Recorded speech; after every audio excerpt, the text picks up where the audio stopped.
सभी बच्चे ध्यान दें। आज हम डायमेंशनल एनालिसिस या विमीय विश्लेषण पढ़ेंगे। इधर ध्यान दीजिए, हमारा टॉपिक है आज का डायमेंशनल एनालिसिस या विमीय विश्लेषण। तो सबसे पहले तो हम परिभाषा करेंगे कि विमाएँ क्या होती हैं। ये जो विमीय विश्लेषण हम करने जा रहे हैं उसमें विमा का क्या अर्थ है। यहाँ ध्यान दीजिए, विमा की परिभाषा या डेफिनेशन लिखी गई है। डेफिनेशन है, dimensions of a physical quantity are the powers to which the fundamental units are raised in order to obtain the derived unit of that quantity. बिल्कुल सरल है, हिंदी में समझने बिल्कुल सरल है।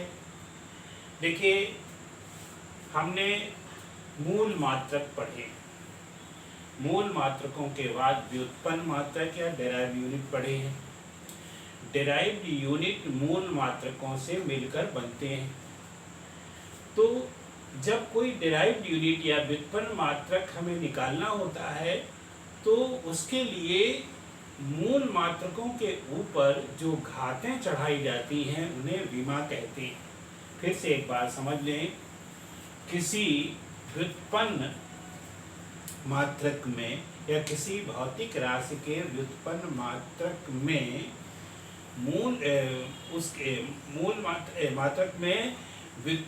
मूल मात्रकों के ऊपर जो घातें चढ़ाई जाती हैं उसे विमा कहते हैं। या किसी भौतिक, बिल्कुल सिंपल भाषा में, किसी भौतिक राशि को प्रकट करने के लिए मूल मात्रकों के ऊपर जो घातें चढ़ाई जाती हैं उन्हें विमाएँ कहते हैं। अब और इसको क्लियर समझने के लिए सबसे पहले हम एक मूल राशि लेते हैं, वेलोसिटी या वेग। सभी बच्चे ध्यान दें बेटा, वेग या वेलोसिटी। वेलोसिटी ये होती है डिस्प्लेसमेंट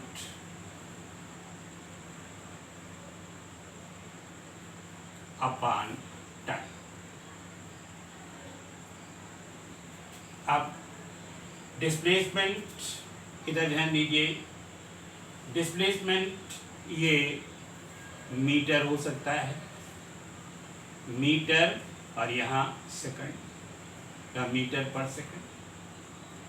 यही चीज यहाँ हो सकती है किलोमीटर, किलोमीटर अपॉन आवर हो सकता है, किलोमीटर पर आवर, मीटर पर सेकंड। अब यहाँ एक समस्या होती है, तो कहीं मीटर प्रति सेकंड है और कहीं किलोमीटर प्रति घंटे। यानी जो वेलोसिटी है वो वास्तव में मूल मात्रक किससे बना है, लेंथ और टाइम से मिलकर बना है। यहाँ भी लेंथ अपॉन टाइम, यहाँ भी लेंथ अपॉन टाइम।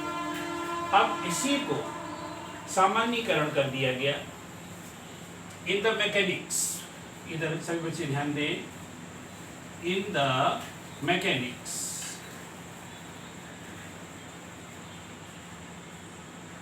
यांत्रिकी, इन द मैकेनिक्स। ध्यान दें, सबसे पहले लेंथ, लेंथ को हम L से, मास को कैपिटल M और ये ब्रैकेट लगा देते हैं, square bracket, and time, time को हम लिखते हैं T और स्क्वायर ब्रैकेट, या इसको थर्ड ब्रैकेट भी कहते हैं। ध्यान रहे, L, M और T ये लेटर्स नहीं है, these are the symbols of length, mass and time, है ना। इसीलिए इनको ब्रैकेट के अंदर लिखना बहुत जरूरी होता है। अब ये टाइम कुछ भी हो सकता है, ये सेकंड भी हो सकता है, आवर्स भी हो सकता है, उसी तरह मास किलोग्राम भी हो सकता है और ग्राम भी हो सकता है, या लेंथ मीटर भी हो सकती है और किलोमीटर भी हो सकती है। तो अब बेटा जब इसका प्रयोग यहाँ करेंगे तो dimensions of velocity,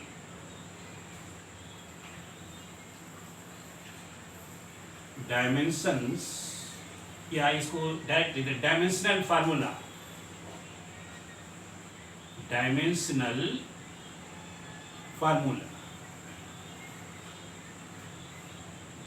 of velocity, यानी वेग का डायमेंशनल या विमीय सूत्र। बेटा इधर ध्यान दो, यहाँ मीटर या लेंथ के लिए क्या लिख देंगे, एल ब्रैकेट, और टाइम के लिए टी। और अब इसको एक ही लाइन में लिखेंगे तो ये हो जाएगा एल टी माइनस वन, यानी dimensional formula of velocity is L T minus one. कभी कभी इसमें ये मैकेनिक्स की तीनों जो मात्रक हैं वो लिख देते हैं, एम नहीं है तो इसको ऐसे भी लिखा जाता है M raise to the power 0। यहाँ एक मिनट, m raise to the power 0, l raise to the power 1 लिखने की जरूरत नहीं है, t raise to the power minus 1, ये ऐसे भी लिखा जा सकता है। अब देखिए और समझिए, वेग के बाद अब आता है वेलोसिटी, वेलोसिटी के बाद त्वरण, एक्सीलरेशन।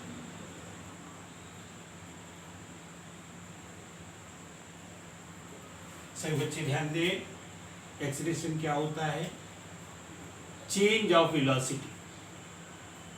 यहाँ होता है चेंज इन वेलोसिटी, यानी वेग में परिवर्तन डिवाइडेड बाय टाइम। तो चेंज इन वेलोसिटी या वेलोसिटी, ये तो एक ही बात हो। अब इसको जब आप फंडामेंटल यूनिट या मूल मात्रक में लिखेंगे तो यहाँ वेलोसिटी क्या हो जाएगा, वेलोसिटी हो जाएगा displacement upon time, whole upon time.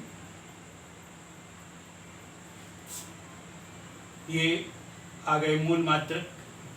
Therefore dimensional formula या विमीय सूत्र,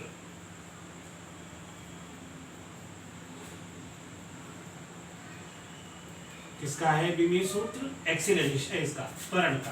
बेटा ये फर्स्ट था, ये सेकेंड है। अब ये यहाँ डिस्प्लेसमेंट के लिए लिखेंगे एल, टाइम के लिए अपान है तो यहाँ पर यहाँ लिख देंगे टी, और फिर एक ये टी है, और इस तरह से डायमेंशन फार्मूला आ जाएगा एल टी माइनस 2। ये फार्मूला आ गया त्वरण का। इसके बाद देखिए अब फोर्स या बल,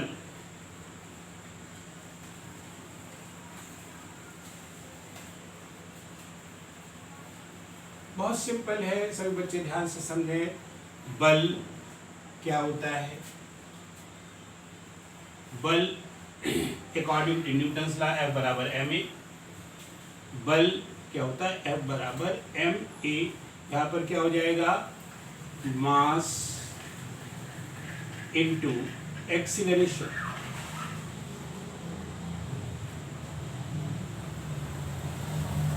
अब बेटा इधर ध्यान दो, यहाँ पर अब चाहिए तो सभी को मूल मात्रकों में बदलें, लेकिन हम यहाँ पर त्वरण को पहले से निकाल चुके हैं, इसलिए मास की जगह हम यहाँ m रख देंगे। अब देखिए ये तो इसका फॉर्मूला बना था, लेकिन अब लिखने चल रहे हैं विमीय सूत्र।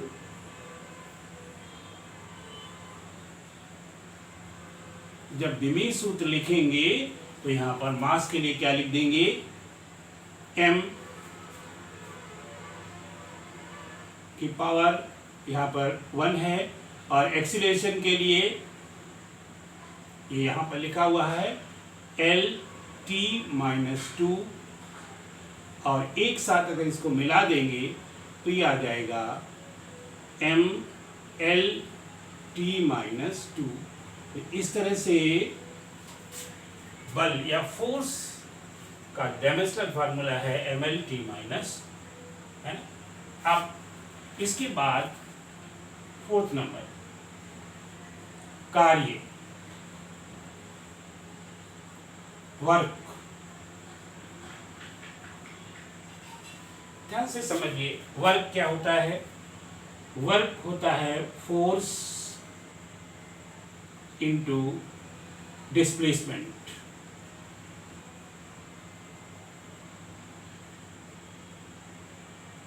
हिंदी में बल गुणा विस्थापन, बल गुणा विस्थापन।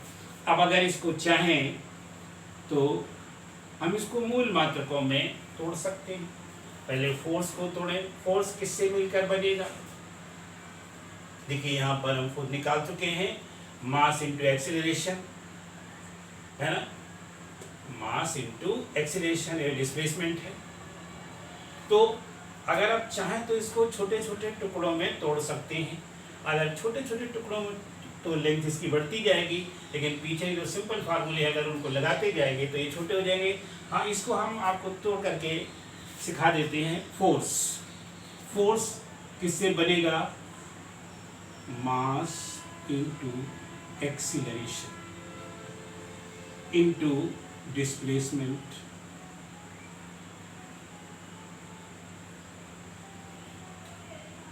अब मास ये हो जाएगा मास इंटू एक्सीलरेशन। एक्सीलरेशन बनेगा वेलोसिटी अपॉन टाइम। एक्सीलरेशन क्या बनेगा? Velocity upon time into displacement.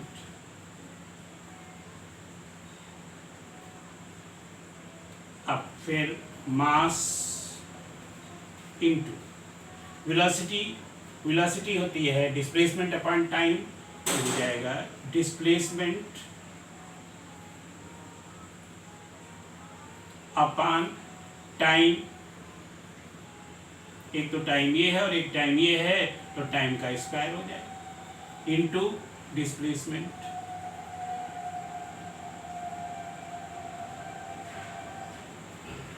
अब क्या दीजिए इधर, यहाँ पर ये सभी मूल मात्रकों में टूट गए। देखिए mass, displacement, time and displacement. Therefore dimensional formula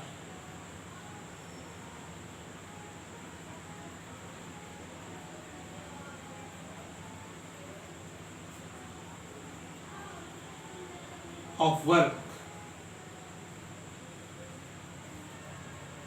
is equal to, mass के लिए m लिख देते, डिस्प्लेसमेंट 2 है, यहाँ पर l स्क्वायर लिख देते, टाइम ये डिनोमिनेटर में है, t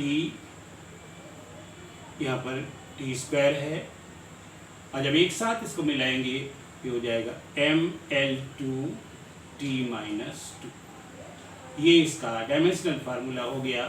तो इस तरह से वर्क का ये डायमेंशनल फार्मूला आ गया।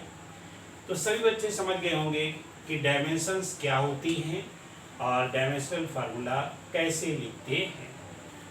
इसी तरह से किसी का भी डायमेंशनल फार्मूला पूछा जाए तो पहले उसको मूल मात्रकों में चिन्ह कर दो और फिर उनके डायमेंशंस में देनी, उनके ऊपर जो घातें चढ़ाई जाती, जो परिभाषा की गई थी उसी के अनुसार घातें चढ़ा दीजिए, तो आपको डायमेंशनल फार्मूला प्राप्त हो जाएगा। अब सभी बच्चे इसको समझ लेंगे और समझ करके फिर कुछ फिजिकल क्वांटिटीज़ की डायमेंशंस लिखने का प्रयास करेंगे।